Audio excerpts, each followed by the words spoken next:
Salut les makers, j'espère que vous portez bien. J'ai vu ça plein de fois et je sais pas pourquoi ils font ça, mais ils jettent leur carton devant les caméras. Je me suis dit que pour une fois j'allais le faire. Donc, bienvenue dans cette vidéo. J'ai reçu de la part de Mention la Lasercam en test. Donc cette fois-ci, on va parler gravure laser. Cette caméra, donc, elle est faite un peu comme la Beagle. On va pouvoir faire des timelapses, on va pouvoir lancer des gravures. Elle est compatible avec les machines tournant sur GRBL. Fonctionne avec Lightburn. On peut l'utiliser comme caméra pour Lightburn. Donc ça, c'est pas mal. On va faire le tour dans cette vidéo. Je vais vous montrer le contenu de la boîte. Et puis, on fera tous les essais comme on a l'habitude de faire et de voir ce qu'elle a dans le ventre.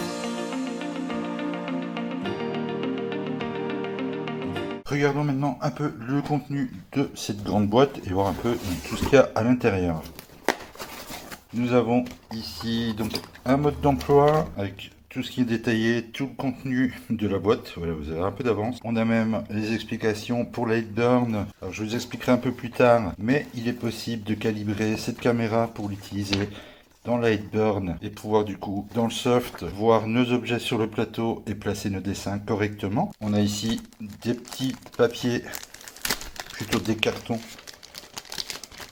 de test, plus la mire, on va appeler ça une mire, pour la calibration de la caméra dans Lightburn. Nous avons ici le capteur à incendie. Alors il fonctionne en Bluetooth, ça fonctionne à peu près de la même manière que le capteur pour faire les timelapses en UV que je vous avais déjà présenté, avec donc un grand câble. Je ne sais pas la longueur qu'il fait, mais j'imagine qu'il est suffisamment grand car le capteur en fait se place sur la tête laser. Deux autres câbles de type C, le chargeur qui va avec. Alors c'est pas mal le chargeur parce que un des points que personnellement j'avais fait remonter au sujet du capteur UV pour la résine et la Beagle, c'est que on perdait donc une prise pour la Beagle et une prise pour le détecteur UV. Ici du coup, c'est pas mal, ils nous ont mis un chargeur double prise, donc ça pourra avoir la caméra d'un côté et donc le capteur d'incendie de l'autre. Un câble USB pour aller directement sur notre machine. Bon, ça on commence à en avoir un petit peu partout. Ici c'est type imprimante ou un bic et qui fait en plus petit pied à coulisses. Bon, on s'attend pas à ce que ça soit un truc super précis, mais je trouve ça mignon, je trouve ça sympa. On commence à avoir des cadeaux avec les produits de chez Munch. On a ici le premier support pour la caméra, qui va nous permettre donc de la fixer et de la mettre parallèle au plateau de notre machine si on veut l'utiliser avec Lightburn. Donc ça se déplie tout simplement, hein, on dévisse. Voilà. Alors c'est légèrement cranté, donc il y a plusieurs niveaux. Hop, si on resserre. Alors c'est pas du plastique, hormis les pièces ici, hein, évidemment, mais les tubes ne sont pas en plastique. Ce n'est pas télescopique par contre. Donc vous avez cette taille-là, mais ça couvre déjà pas mal. On a en plus de ça, donc la petite tête rotative. Ça, alors franchement, ils ont rajouté des trucs bien sympas par rapport à la Beagle. Alors j'ai pas la V2, j'ai toujours la V1, mais par rapport à la Beagle, il y a beaucoup plus d'accessoires à ce niveau-là. Je ne sais pas si vous avez la V2 en Beagle, mais dites-moi si vous avez aussi des accessoires de ce genre-là avec. Alors peut-être pas le grand, mais vous allez voir que le petit truc qui est là, c'est assez sympa. Donc ça vous permet de venir l'attacher à votre machine. Par contre, vous avez de la marge, hein. Faut déjà un sacré châssis pour venir la placer. Et donc elle vient se fixer ici dedans. Alors ça, cet accessoire-là, je le trouve plutôt pas mal et c'est franchement ça qui aurait dû être mis avec la Beagle, c'est que c'est un trépied. Si vous enlevez la partie qui est en dessous, hop, comme ceci, vous avez votre trépied. Voilà, comme ça, en gros. Vous lui rajoutez cet accessoire-là par-dessus. Et franchement, ça vous fait déjà un beau petit trépied, même pour la Beagle, ça pourrait être sympa. Vu que personnellement, je vais utiliser celui qui est là-bas, celui-ci, il pourrait très bien me servir pour d'autres choses. Bon, évidemment, qu'est-ce qu'il nous reste? Eh ben, c'est la Beagle, donc la Lasercam, que voici. Alors, on va la prendre ici comme ça, de face. Alors sur celle-ci, comme sur les Beagle Cam, elle fait vision nocturne, un focus manuel. Donc là, s'il y a besoin, vous pouvez régler le focus. Ici, sur le côté, on a le bouton de reset et ici le PC data. Alors ça aussi c'est quelque chose qui est pas mal, vous verrez. On va tester ça. C'est que ici on peut brancher la caméra aussi directement sur le PC. C'est la connexion qui va permettre l'utilisation avec Lightburn. On a ici une antenne Wi-Fi, port USB en direction de notre machine de la graveuse, les indicateurs pour le Wi-Fi et la connexion à la machine, ça change pas. On a ici le port USB pour l'alimentation et ici elle a été fournie avec une carte SD de 32 Go. Donc si vous cherchez la carte, elle est déjà dans la caméra. Voilà, je pense que j'ai fait le tour du contenu de la boîte. On va pouvoir passer maintenant au test et voir ce que ça donne, comment on l'installe et si ça fonctionne bien ou pas. On va voir ça tout de suite. Alors, avant de pouvoir utiliser la Beagle sur votre machine, il va falloir passer par l'installation de l'application. Rendez-vous sur votre store, que ce soit sur Android ou iOS. Vous tapez Beagle Engrave, comme c'est marqué ici au-dessus. Vous en faites l'installation. Et une fois que c'est fait, vous pouvez la lancer. Petite précision, on arrive à peu près sur le même système que pour ceux qui ont la Beagle Cam. Que ça soit le cas ou non, il va falloir vous réinscrire. Donc si vous avez déjà la Beagle Cam, ça sert à rien d'essayer votre login, votre mot de passe. Il ne marchera pas, il faut refaire un compte. Par contre, vous pouvez refaire exactement le même. Une fois que vous êtes inscrit, vous allez pouvoir vous connecter avec votre login et votre mot de passe. Une fois connecté, la première chose qui va vous être demandée, évidemment, c'est de rajouter la caméra. Alors évidemment, il ne faut pas oublier que la caméra doit être allumée pour ce faire. On va créer un QR scan configuration. Bon, il vous rappelle que la caméra doit être allumée. Et est-ce que vous avez entendu la petite voix qui vous a dit que la caméra était prête pour la connexion Wi-Fi? Ici, vous rentrez vos informations. Une fois que vous avez fait ça et que vous avez appuyé sur Next, il vous suffit tout simplement d'approcher la caméra de votre QR code. Quand vous avez entendu le petit bruit et le message, eh bien, vous pouvez faire oui. On a entendu le son et on fait suivant. Voilà, donc du coup, ici, elle est en ligne. Là, elle n'est pas encore montée sur une machine, mais si j'appuie dessus, vous voyez que, hop, elle fonctionne. Vous pouvez ici cliquer sur la petite roue dentée. On va regarder s'il y a des mises à jour, qui est le cas déjà, et on va pouvoir faire l'upgrade.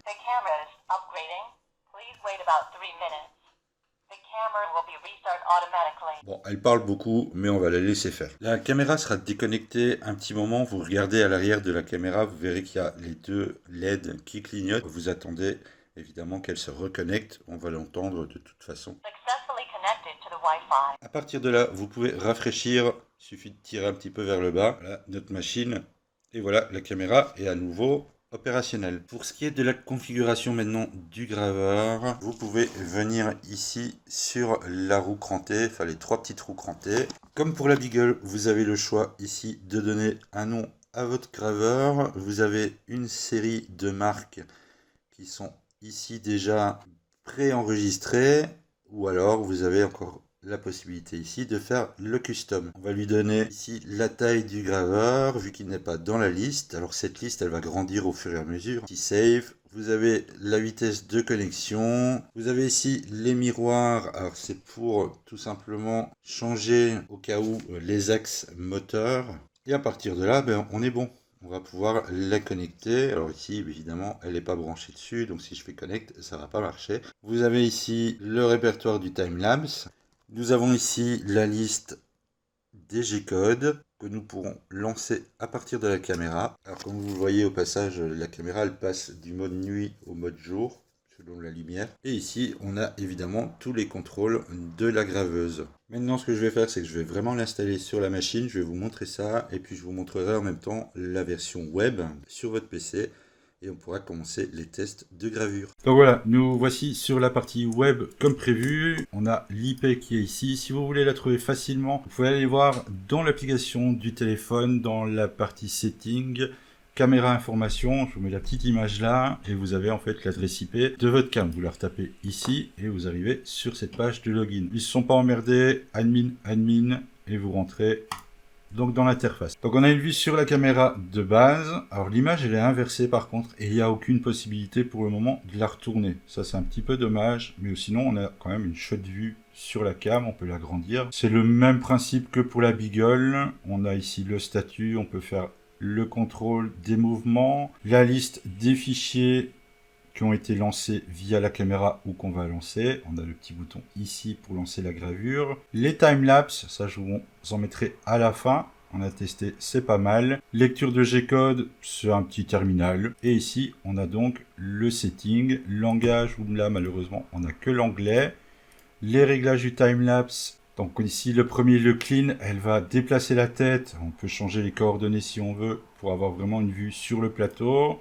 Le normal, elle va prendre des photos toutes les 5 secondes, donc pendant la gravure. Et ici, on peut définir tout simplement une durée du timelapse. Donc dire par exemple qu'on veut un timelapse de 2 minutes, quelle que soit la gravure qu'on fait. Ici, quelques petits réglages supplémentaires. Le port USB, la vitesse de connexion avec la machine. Engraveur pour sélectionner comme dans l'appli votre machine, la taille ici en custom. L'OSD, c'est tout simplement pour noter ou pas l'heure et la date sur vos vidéos. La fonction caméra night vision en noir et blanc ou en couleur. On peut ici changer évidemment le password de l'admin pour rentrer sur la page. Et ici, on a mise à jour. Caméra information, on retrouve la même chose que sur l'appli avec notre IP, un QR code, on peut reset la caméra, la redémarrer. Bref, on n'est pas trop perdu si on a déjà la Beagle, ou sinon même l'interface en elle-même est plutôt simple à utiliser. Maintenant, dans le principe, comment ça fonctionne? Alors, soit vous utilisez Laser GRBL, moi je suis plutôt Lightburn. Pour les utilisateurs de Lightburn, normalement, pas de souci, vous avez déjà votre machine qui est installée dedans. Je vais juste vous montrer ici un exemple en important un fichier. J'ai ici placé une petite image avec mes réglages et je vais enregistrer le G-code. On vient ici sur l'upload du fichier, on choisit notre fichier et ça marche vraiment comme la Beagle pour ceux qui l'ont. C'est pareil. Il nous suffit après juste d'appuyer ici sur le dernier petit icône Load Engraving et la gravure se lance.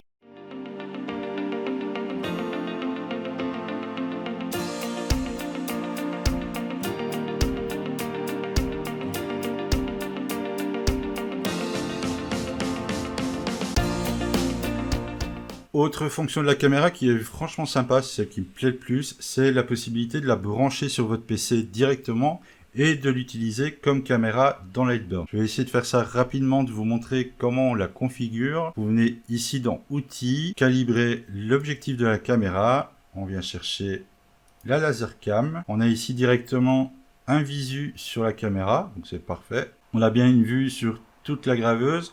On le place ici sur objectif standard. On va faire suivant. Et ici, à partir de là, il suffit tout simplement de suivre les instructions de Lightburn. Et on va pouvoir placer la mire qui est fournie, plus 5 autres petits cartons. Voilà, ma mire et mes petits cartons sont placés. On va faire une capture pour commencer, avec la mire au centre. Et le but du jeu, c'est que votre score ici soit le plus bas possible. Là, je suis à 0.09. C'est parfait, c'est vraiment très bas, donc pas de souci. On peut faire suivant. Il va nous demander de placer les motifs à l'avant de la machine. On fait capturer. Là, je suis à 0.12. Donc voilà, c'est encore parfait. Et je vais faire ça pour tous les autres points demandés par l'assistant de calibration. Voilà qui est chose faite. On va pouvoir passer maintenant à l'alignement de la caméra. On choisit toujours la laser cam. Il va nous demander l'épaisseur du matériau. Voilà, je fais gagner du temps. L'épaisseur des petits cartons, c'est 0.5. Vitesse 3000. Normalement, ça devrait suffire. Échelle 200. Cadré pour s'assurer que les matériaux sont bien positionnés. Voilà, une fois que vous avez cliqué sur démarrer, la machine vous grave donc les cibles ici avec des numéros. N'hésitez pas à augmenter l'échelle pour arriver à peu près sur les bords de votre plateau de travail. On va faire maintenant suivant. On va prendre une photo. Et le but du jeu, maintenant, ça va être de pointer le plus exactement possible le centre de chaque cible. On va faire suivant. Et là, cliquez sur le marqueur 1. On peut zoomer dedans. Vraiment pour faire la petite croix au bon endroit. Quand c'est bon, cliquez sur le marqueur 2 et on fait ça pour les 4.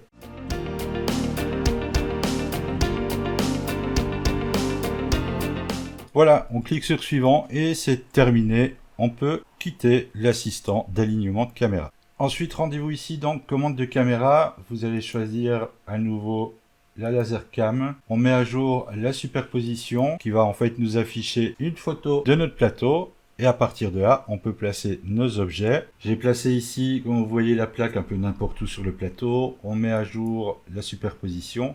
Et on a du coup l'image de notre plaque. On va faire un petit test rapide.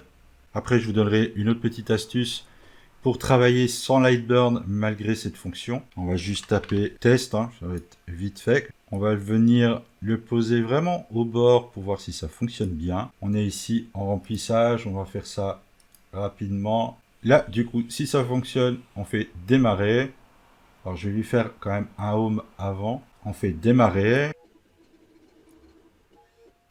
Voilà, donc le test, il est fini. On va faire une petite mise à jour. Je vais supprimer mon texte. Et normalement, en l'effaçant, je devrais avoir la gravure en dessous. Alors l'idée maintenant, c'est de pouvoir faire la même chose, utiliser donc la caméra de Lightburn, mais sans que la caméra soit branchée au PC. Donc d'utiliser vraiment la version autonome de la Lasercam.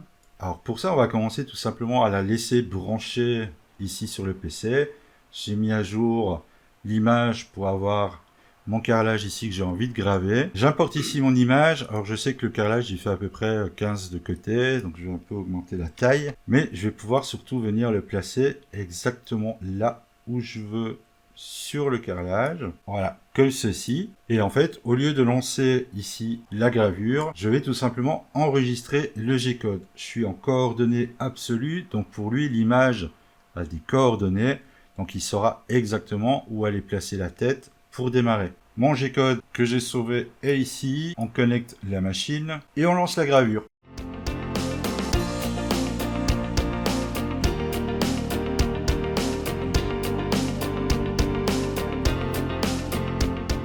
Pour conclure sur la Lasercam, c'est malgré tout un produit super intéressant, mais il ne faut pas oublier une chose, même si elle rend la gravure totalement indépendante comme la BeagleCam, c'est quelque chose qu'il faut quand même pas laisser tout seul. C'est par contre très pratique d'avoir une vue sur votre machine sans devoir porter vos lunettes. Vous avez ça dans un coin de votre PC, sur un autre écran. Vous pouvez voir ce qui se passe, mais évidemment, ne la laissez pas tourner toute seule. Voilà, dernière petite démo, c'est le fameux détecteur d'incendie. Alors il n'est pas branché sur la tête laser parce qu'il va certainement aller sur une autre machine. Mais je vais vous montrer un petit peu comment ça fonctionne. Vous allez voir, c'est très rapide. Mais attention aux oreilles. Là ici j'ai un briquet. On va simuler un incendie, donc une prise de feu sur du bois.